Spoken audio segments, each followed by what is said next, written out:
जो प्रोटीन और या वसा का यहाँ पे आवरण, मतलब यहाँ पे ये आवरण न्यूरोलिमा बना होता है। तो इस प्रकार यह न्यूरॉन या तंत्रिका कोशिका की यह संरचना होगी। अब ये करते क्या है, तो हमें पता है कि जो न्यूरॉन्स होते हैं यह बाह्य वातावरण से जो सूचनाओं को प्राप्त करते हैं, यह इन संवेदनाओं को कहां पहुंचाते हैं। यह सबसे पहले तो क्या करते हैं कि जो बाह्य वातावरण से सूचनाओं को या ग्राहियों द्वारा सूचनाओं को ग्रहण करते हैं, उसको यहाँ पे विद्युत आवेग के रूप में परिवर्तित कर देते हैं। तो यहाँ पे जो संचरण होता है, जो संवेदनाओं का जो इंपल्स हम कहते हैं, काय के रूप में होता है, इलेक्ट्रिकल इंपल्स या विद्युत आवेग के रूप में यहाँ से संचरण होता है। दूसरा, इनको ये तंत्रिका होती है, यह विद्युत आवेग को तंत्रिका तंत्र के प्रमुख अंग जैसे मस्तिष्क और स्पाइनल कार्ड तक पहुंचाने का, विभिन्न भागों में पहुंचाने का काम करते हैं। क्या करते हैं,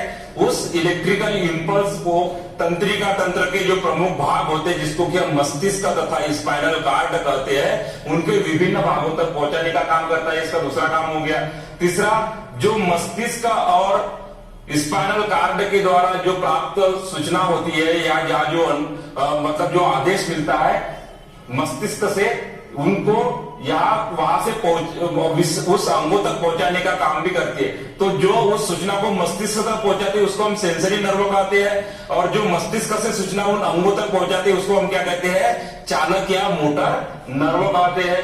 तथा यह शरीर के विभिन्न भागों में या अंगों के मध्य में समन्वय भी स्थापित करते हैं। तो इस प्रकार आप इसके कार्य भी लिख सकते हैं। चाहो तो हम इसको लिख के भी एक बार बता देते हैं। तो पहले हम इसके कार्य लिख के बता देते कि तंत्रिका कोशिका या न्यूरॉन्स के कार्य।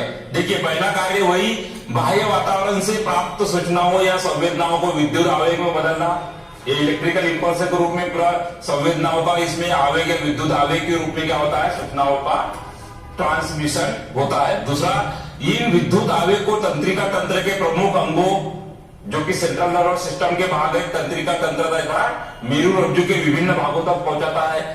मस्तिष्क में मेरुरज्जु से प्राप्त आदेश या मस्तिष्क से प्राप्त आदेशों को संबंधित अंगों तक पहुंचाने का काम करता है, जो कि मोटर या जिसको हम प्रेरक नर्व कहते हैं, और ये सेंसरी नर्व। अब चौथा कार्य क्या है, सजीवों के शरीर के आंतरिक वातावरण में विभिन्न अंगों के बीच समन्वय स्थापित करने का काम इस तंत्रिका कोशिका या न्यूरॉन्स का होता है। तो इस प्रकार हो गया इसका आंसर। अब देखते हैं अगला प्रश्न। अब अगला प्रश्न, प्रश्न क्रमांक 6, पादप में प्रकाशानुवर्तन किस प्रकार होता है। फोटोट्रॉपिज्म की बात की है, तो हमें पता है कि जो पादप होते हैं वह फोटोट्रॉपिज्म अर्थात कि प्रकाश की ओर इसका झुकाव होता है। तो वह किस प्रकार से होता है, हमें मालूम है कि जो पादप के शीर्षस्थ भाग होते हैं, जिसको कि हम प्ररोह या जिसको हम सूट कहते हैं, उस भाग में कुछ हार्मोन्स होते हैं जिसको कि हम ऑक्सिन कहते हैं। यह ऑक्सिन हार्मोन्स क्या करता है, वहां पे स्रावित होता है, पौधे में लंबाई में वृद्धि को प्रेरित करता है। तो फोटोट्रॉपिज्म की बात की है, तो जिस ओर से प्रकाश आता है, ऑक्सिन क्या करता है, मान लो कि ये प्लांट है और ये प्लांट में यहां से क्या आ रहा है, सन है, यहां से क्या आ रहा है, प्रकाश आ रहा है। तो यहां से जो प्रकाश आ रहा है, तो पौधे का झुकाव क्या है, इस ओर यहाँ पे यह पौधे की तरफ यह झुकाव होता है, मतलब सूर्य के प्रकाश की तरफ इनका झुकाव होता है। तो उसका मतलब क्या है कि ये जो सूर्य का प्रकाश आ रहा है उसके विपरीत साइड में यहाँ पे क्या होता है, ये ऑक्सिन हार्मोन से जो होता है यहाँ पे लंबाई में वृद्धि करता है, और यहाँ पे कोशिकाएं वृद्धि करती है, और जिसके कारण ये पादप जो है इस प्रकार मुड़ा हुआ दिखाई देता है। तो हमें लगता है कि पौधा जो है प्रकाश की ओर मुड़ रहा है। यह इस ऑक्सिन हार्मोन के श्रावण के कारण यह यहाँ पे अधिक वृद्धि को प्रेरित करता है ऑक्सिन, और जिसके कारण यहाँ से यह बेंड हो जाता है, प्लांट या मुड़ जाता है, और यह प्रकाश की ओर फोटोट्रॉपिज्म को प्रदर्शित करता है। तो इस प्रकार इसका आंसर आप कैसे लिखेंगे कि पादप के प्ररोह में अग्रभाग या टिप में पादप हार्मोन से ऑक्सिन संश्लेष होता है, जो कोशिकाओं की लंबाई में वृद्धि में सहायक होता है। जब पादप एक ओर से प्रकाश आ रहा है, तब ऑक्सिन विपरीत होकर प्ररोह की छाया वाले भाग में आ जाता है। प्ररोह की प्रकाश से दूर वाली साइड का सांद्रण कोशिकाओं की लंबाई में वृद्धि करने के लिए उद्दीप्त करता है, अतः पादप प्रकाश की ओर मुड़ता हुआ दिखाई देता है। इस प्रकार पादप में प्रकाशानुवर्तन होता है या फोटोट्रॉपिज्म होता है। ये बहुत सिंपल है।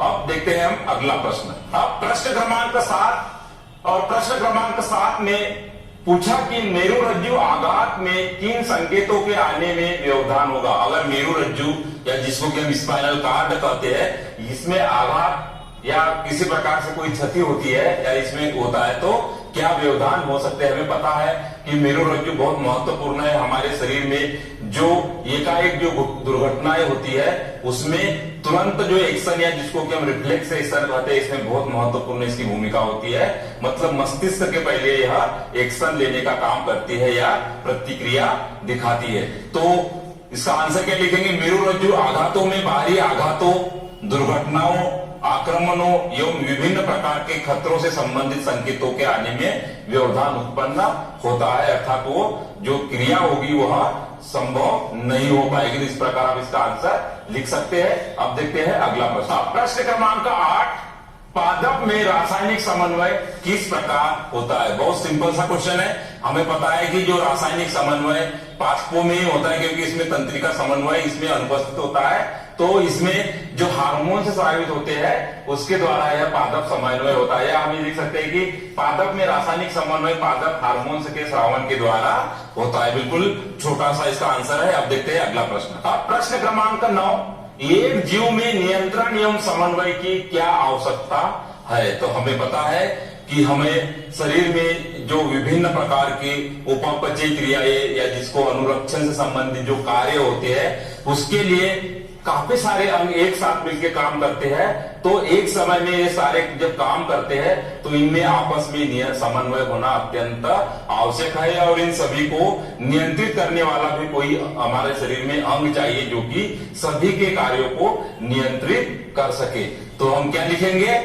जीव में नियंत्रण एवं समन्वय की आवश्यकता एक जीव की विभिन्न क्रियाकलापों के सुचारू रूप से संचालन एवं जीव के अनुरक्षण के लिए नियंत्रण एवं समन्वय अति आवश्यक होता है। अब देखते हैं अगला